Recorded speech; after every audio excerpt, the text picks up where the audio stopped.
Welcome to CTO Wisdom. This series will talk about people who have led technology-led organizations.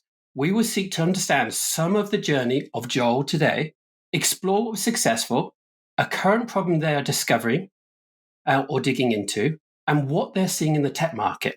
Finally, we'll talk about some recommendations of where they collect their intelligence for them and their organization's growth. My name is Eric Brooke. Welcome to Joel, who we'll be chatting with today. Hey, Joel, would you like to introduce yourself, please? Thanks, Eric. I'm Joel Schlundt. I'm the CTO at TextUs. We're a business SMS platform that specializes in conversational as well as campaign-based messaging. Awesome. Joel, could you tell me a little about your journey to becoming an executive in technology? Sure.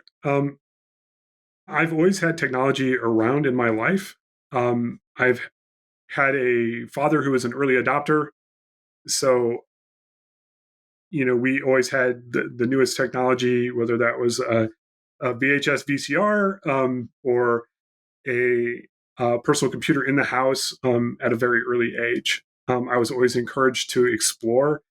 And I think that just really founded a natural curiosity around technology and a lot of things in that space. And from there, I was given the opportunity to participate in programming camps and in other software-related activities that really kind of fostered this love of technology, starting even as early as elementary school.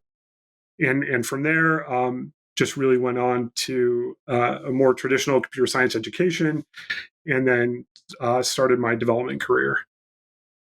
And through that experience, I've had the opportunity to do a lot of different types of things. And whenever opportunities arise, I always volunteered. Again, just I have a real natural curiosity around technology and different types of platforms or systems.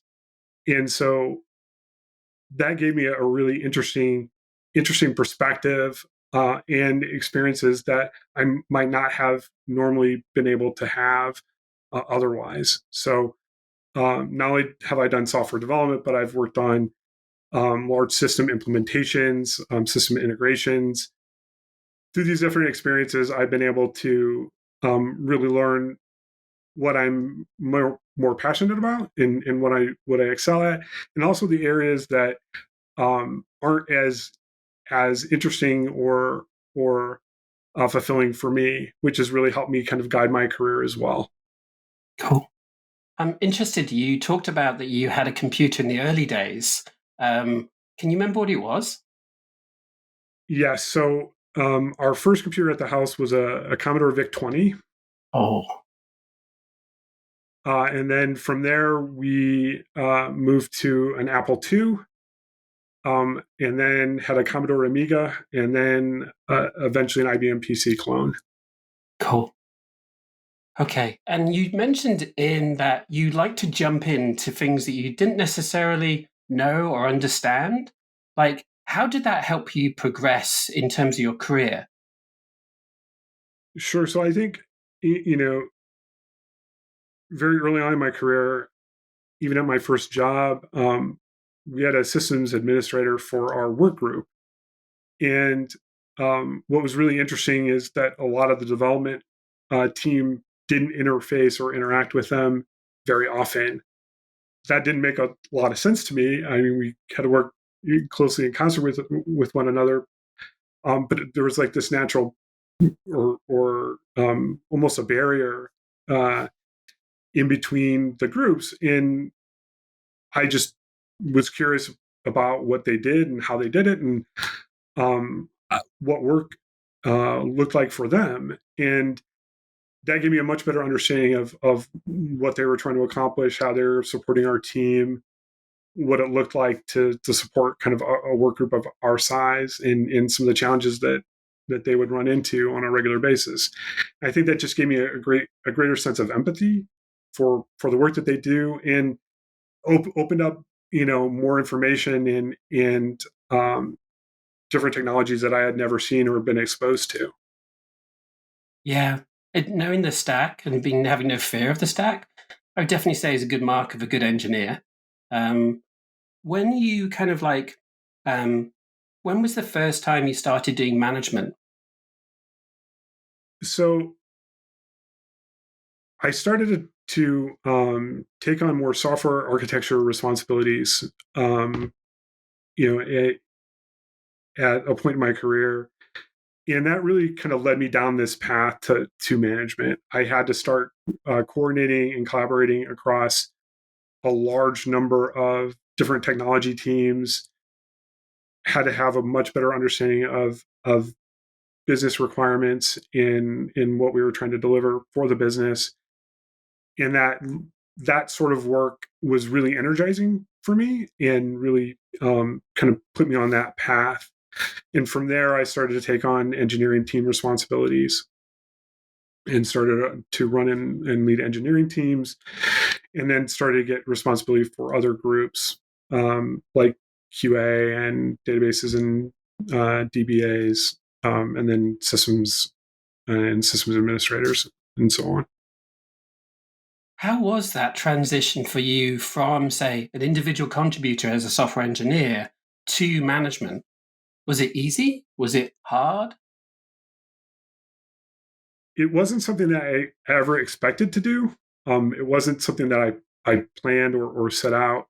Um, what I found was interesting is I really enjoyed the people side of of that work, and I take a lot of satisfaction in helping others succeed and grow professionally. And that was something that I really didn't understand kind of before getting into this as much.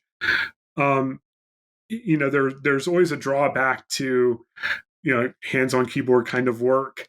There's always that desire to be more directly involved or closer to the technology. But I found that I've been able to balance that with a lot of the other things that come with this job, the people side, the scaling challenges, being able to have a greater purview over the business. I think make up for some of those times where I'm not as close to the tech as I used to be. Cool. And so then you went from management to management, and eventually you were managing managers. How was that? Uh, that scaling was challenging. Um, and I think like as you progress and get higher, I think those types of challenges where you're learning how to delegate and distribute work more appropriately are hard to do, and take time and more energy than I think a lot of people realize. And when done well, it feels really, really, really good. And when it's challenging, it's sometimes hard to diagnose, especially when groups are getting really, really large. Yeah. Are there any bits of wisdom that you can talk about? Because obviously you said it was a little harder. So were there things when you kind of more in that managing managers that you didn't know at the beginning and then you felt and then you started to find your way with it? Sure. I think the big learning for me was you have to give people room in space to take risks, and make their own decisions. You can help guide them, but the more that they can decide and work independently, the better off you both will be. And that was hard for me. I'm sure there were a number of occasions when I was more of a micromanager than I would have ever wanted to be. Um, and in those situations, the team doesn't move as fast or as successfully as they could. And the other thing about being able to take risks is again making sure that they understand that you are supporting them all the way through. And if mistakes are made, will deal with those in a reasonable and logical way.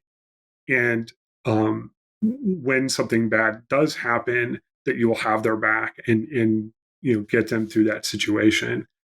And typically, people will learn a whole lot more going through those types of mistakes, and end up in a much better place long term anyway.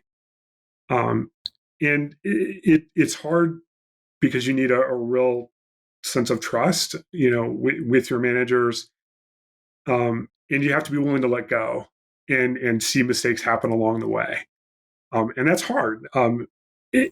It's not always pleasant, and there are going to be some awkward situations or difficult situations that you're faced with, and that's really what I found to be the most successful for me is again that strong support system and being able to give them independence and some decent guidance. Yeah, Joe, I would agree. It is hard. That part of the journey is probably one of their real shifts away. Like, there's definitely a shift from individual contributors and engineer to managing people. But that next one to like managing managers is hard. But it gives you many more opportunities, as you say, getting business value, being able to influence the team. And then watching people grow is a beautiful thing as well. Like, they've got this. This is awesome. Cool. Okay, so the next step, from like you're managing managers and now you're an executive. How was that journey for you? It was an interesting one. Again, it was one of those situations where it seemed like a very natural progression, but it wasn't necessarily something that I was planning for. And the the thing that I've liked most about that is, again, being able to have a wider purview, and to be able to learn more about how a business is structured, how it runs, what are more effective ways to do things, and then just I really like the sense of partnership, with other business teams. I really feel like technology is an enabler. I am a big believer in not doing technology for technology's sake, and it's like, how can we provide value and be a force multiplier for all the other business teams that we're interacting with, and that moved to more of an executive level, really gave me that kind of experience, and was able to really teach me a lot about those business areas, and really develop those tighter relationships and partnerships with the other business teams. That's awesome. Were there kind of skills that you had to learn at that stage of the job beyond like the business domain and obviously what the other teams are doing and other departments? Were there other skills that, going back in time, this would have been really good to have, or kind of like build up, as I would say, like a director role? Sure. I wish I would have known more about um, budgeting and budget cycles. That has come up in is something that I deal with on such a regular basis. I wish I would have had more knowledge around how that works, and typically works in different kind of business scenarios. I've seen it done a bunch of different ways, and you know there are reasons for those different ways, but I wish I would have known and understood that better. Um, you know, Public company reporting versus private, venture backed versus private equity. Those there are all kinds of different scenarios that you run into. But understanding kind of how all of that works and it ties together really leads to a lot of other things from a business perspective. Yeah, absolutely. I Um, concur. yeah, Finance is really helpful to know. it drives a lot of decision making, and the more you know about it, the better you are. The other thing is just really understanding communication styles, and understanding how to communicate at that level, and more strategically versus tactically. that was another kind of big shift that I saw in moving from very minute details, which like engineering is all about, to more strategic views and being able to talk more directionally, was something else that I wish I would have understood more and better in getting into this, because that's super important, especially when you're trying to justify some decisions or help push the team in a new direction. Yeah, absolutely. I think I learned a lot myself from like sales teams about how to sell, to be honest, and learned a lot from marketing teams about how to show the return on investment along with product. I agree. So, what does success look like for you, and what has helped you be successful? Success for me, like I said, is really having technology be a partner to the rest of the business, and that partnership is really important. The things that really facilitate that is having a high level of empathy for those other groups. Like you mentioned, sales, being able to actually like go through a sales demo and see where the platform shines, where it doesn't, understanding kind of the struggles they go through in kind of addressing those sales objections, and I think that's important for technology groups to really understand, and I think it again just makes them better. Same goes for like customer experience, understanding like what your customers are going through, how they're using the product, um, what their what their day-to-day use looks like is so absolutely important. In again, you want to build and deliver the best quality products you can without having that understanding. I don't see how that's possible. And what I found too is engineers want to do a good job in general, and they want to make sure they're delivering value. Um, and the more insight you can give them into how your customers are using it, or how the team has to support it, or how sales has to sell it, goes a long way. And typically they have a lot of great ideas to help make all of that better. It's just enabling them to have that voice and to gain that empathy. And when those teams have that empathy, I think I've seen the most success. The other thing too is balancing the needs of the business versus the needs of the team, and to make sure that we're pairing up opportunities for individual and professional growth, as we're building product or delivering features. And there's often a lot more flexibility that you have in being able to craft experiences for your team to experience that growth, than you realize. And I've been very fortunate that we've through the course of my career have been able to help a lot of folks develop in ways that were very specific to them, and allowed them to either get into new areas of technology or new focuses, or complete career switches, and do that in a way that was positive for everybody. Like there was a positive outcome, and I think that's super important to me too. Success is not just delivering the feature on time; it's also delivering it in a way that the team can grow and develop as well. Cool. In terms of like success, like obviously at the exec level, we also get pressure around like how is the team performing. We often hear, particularly recently in the last year, a lot about dev productivity. Um, how do you balance? Because you've talked a lot about empathy, and you've also rightly said there's a balance between the team and the business needs. How do you find balancing the pressure that comes from, whether it be from the board, the CEO, sales, marketing, with what your team is capable of delivering? That I think is one of the biggest challenges and problems to solve, in this type of position. And I think it really is around balance. You can't just focus on product delivery without worrying about the platform or the people, because eventually you will fail. And I think most people understand that deep down, but aren't super willing to admit it.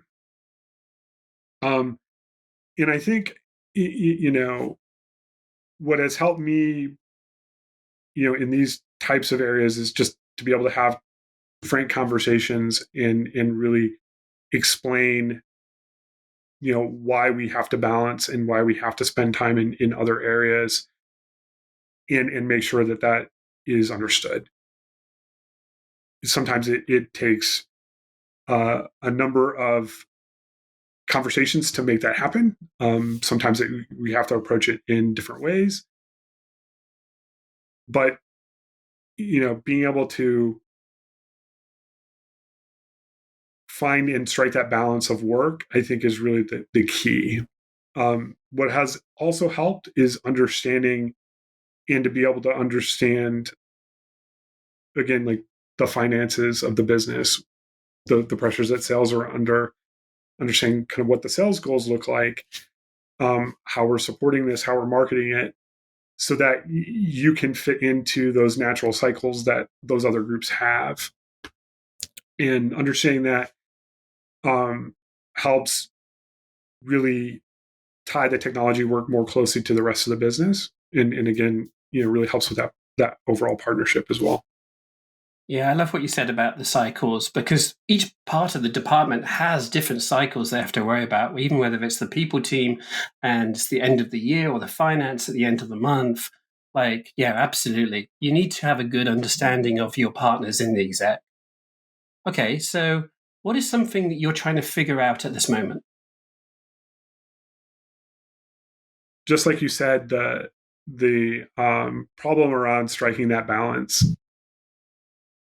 We're a very ambitious team. We have lots that we'd like to get accomplished. We do have limited resources. How do we maximize the return on our investment in terms of money and people? And that's tough. We want to maximize developer productivity. That requires investment, which is going to delay features, which potentially could help fund additional resourcing. So we're working through kind of finding the right balance for the team in making sure that our engineering team is as productive as it can be, and we're delivering what we need to, and still keeping the platform stable and operational for our customers. And that's tough. The other kind of thing that has been top of mind is working on building and scaling the team, and dealing with some of the diversity issues in tech that we commonly see. And this has been something that I've thought about and worked on for a long time. There's a lot of kind of systemic issues just in technology with the type of people it attracts, and is able to keep inside of tech, versus being able to bring more diversity in. I've also learned that it's really a more holistic picture of how a business is run, and how they can attract non-traditional candidates to these types of roles. Whether that's like flexibility in terms of working hours and location, or better benefits for family and medical leave, maternity and paternity leaves. All of those things play a huge part in that. In order to really make a difference in terms of diversity in engineering hiring, you really have to think about the bigger picture in all of those things together. Yeah, I think engineering obviously is interesting at the moment, because we're going through big changes in terms of, like, we're in 2023 with ChatGPT 4. and people are interested in see how much this predicting of the next word will actually really help. And obviously, it does greater summarization. So I feel like we're in for a big shift over the next few years, which I think will be interesting, may open up opportunities for diversity in a way that it didn't exist before. But I also agree with you. It should be a goal for all of us. Okay. What is your interaction with the exec? What does that look like? Could you give us like an example of what it's like at exec to work with other exec? Sure. So I keep using the word partnership. I really like that. I like to have partners across the table that I'm working with and not for. I don't think you can be successful if you're in an order taking or subservient role.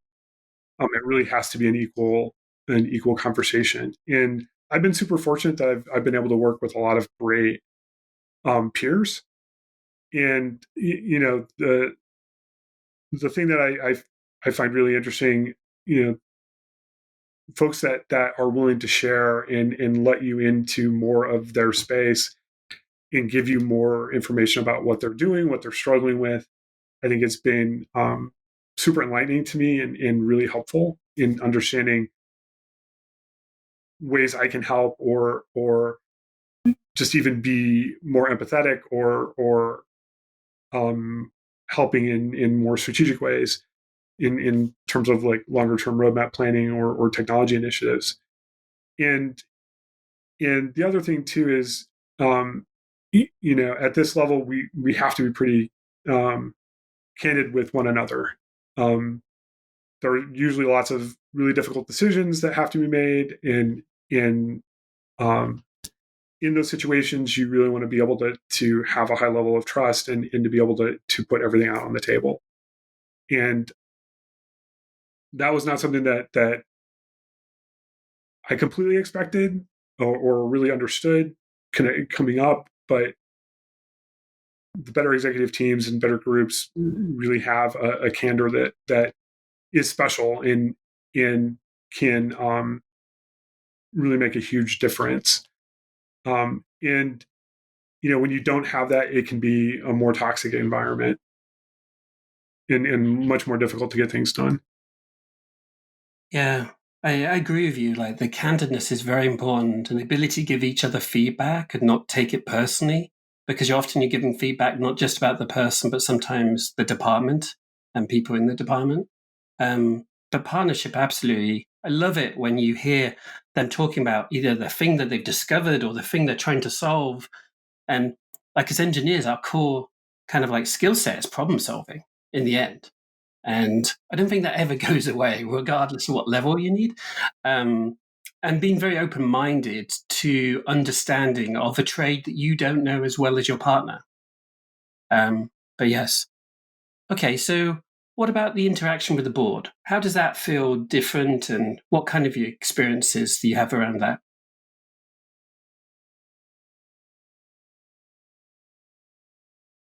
In dealing with a board, I've seen and heard horror stories around very adversarial relationships or very misguided relationships. I've had really good experiences in being held accountable in really questions around how and why we're doing things, but also in a very constructive way. I think the best boards really will push you to think harder and different about the problems that you're faced with, and also provide just such a level of experience that if you're seeing a problem, they most likely have had an experience with it or something similar, or know people that have and can help direct you to those folks too. And it's really being able to use them as a resource and there's just a lot of learning that typically goes on in the board interactions that I've had, which has been great, and super super helpful for not only me and my function, but the business in general. Awesome. Yeah, I feel boards, they ask questions a lot about finance and how the return on investment relates. And it's an amazing growth opportunity, both the technical and the non technical. I've certainly also seen them being very helpful in recruitment. So they are a different environment, but something worthy learning about and supporting. Okay, what are you seeing in the wider tech market these days? Um, like we've talked about, I think AI and ChatGPT and kind of the advancements that have been made over such a short period of time, I think is really, really interesting. What software engineering looks like, even next year could be dramatically different than what we're seeing today. And I think that's exciting and a little bit worrisome, just because it's not clear kind of how all of this will play out. I do think that it does have this interesting effect in terms of being able to make like software development and even technology more accessible to many more people, which I'm all for. And I think the other thing, just from a tech market perspective, we have a lot of very cyclical things in technology. We tend to repeat on a pretty frequent basis, and I think we're kind of at the next cycle in terms of understanding where front end development is going to go. Is it going to kind of continue on its current course or make kind of a radical shift? We're starting to see just the starts of folks moving away from cloud-based hosting to more self-hosting again, which again I think is an interesting scenario, and may have some merits, in very particular situations. But I think we're going through again another one of these change cycles where we're going to see a lot of different ways to think about how we deploy applications again, and how we think about front end development and web development in general. And I think that's going to be interesting over the next 24 to 36 months.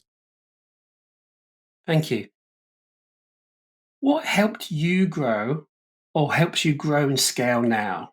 Like, what are the things that help you, whether it be books, podcasts, mentors? What are the things that are helping you scale and grow? Sure. I try to listen and consume as much content as I can. So I don't have a particular podcast in mind, but I listen to a lot of them. And I try to look for, again, opinions or views from folks that are in different spaces than my own. So either really really large organizations or startups in different markets, those types of situations.